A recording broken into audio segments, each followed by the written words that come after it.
กายส่งกันแล้วมีขั้นหางงามสมมาพ่อสมมาแม่สมมาพ่อตูแม่ตูผู้มีพระคุณหรือหยังถ้ายังบ่มีมื้อนี้หรือส่วนจะมาซ่อนเด้อทุกคนบอกน้ำอิดก็ต้องเกี่ยมตองทุกคนจี๊ดตองหรือว่าตัดตอง3ใบเท่ากันเอาประมาณคืบ1เนาะหรือคือปลายน้อยนึงแล้วก็พับ3แจ่แบบนี้ตามด้วยกะลาเฟอร์นิบหรือว่าเอิ้นแม็กเนาะไผเอิ้นแม็กก็เอิ้นแม็กให้เอิ้นกะลาเฟอร์ก็เอิ้นกะลาเฟอร์เนาะเอาใส่มือเต็กๆเลยทุกคนเด้อเห็นบ่เพื่อบ่ให้อันมันกายนะให้มันอยู่ทรงซะแล้วก็ปี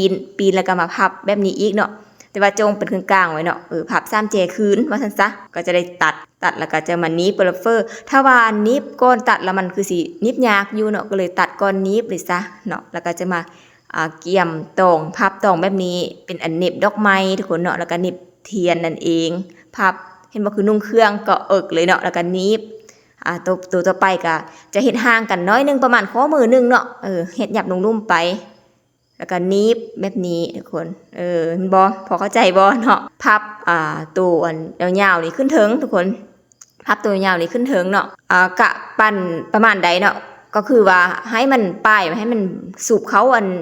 ทางเทิงนี้ใดทุกคนทางเทิงนั้นก็คือเฮาอันคือนุ่งเสื้อเกาะแล้วมันจงไว้ห้องคือห้องลั่งเฮาเลยส่วนบ่เข้าใจง่ายๆเด้อเนาะแล้วก็แล้วเป็นอันแล้วรอบนี้เฮาจะใส่เป็นโทนสีขาวนั่นคือใส่ดอกฮักแล้วก็เทียนสีขาวทุกคนถ้าว่า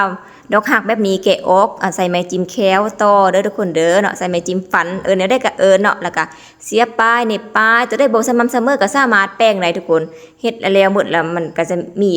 อันแบบเอียงแดงยังแดสิกะแปลงเนาะกับแปลงแบบสลับดอกไม้ให้มันโอเคเข้ากันเนาะดอกไม้นี่ใส่เป็น10ดอกเนาะหรือว่า5คู่นั่นเองเพราะว่าว่าขั้นหานี่เทียนก็เส้นเดียวกันเทียนกะ5คู่หรือว่า10อันกะดอกไม้ใส่เถิงเนาะเทียนจะใส่ลุ่มแบบนี้เนาะก็จะสวยงามเลยทุกคนเนาะ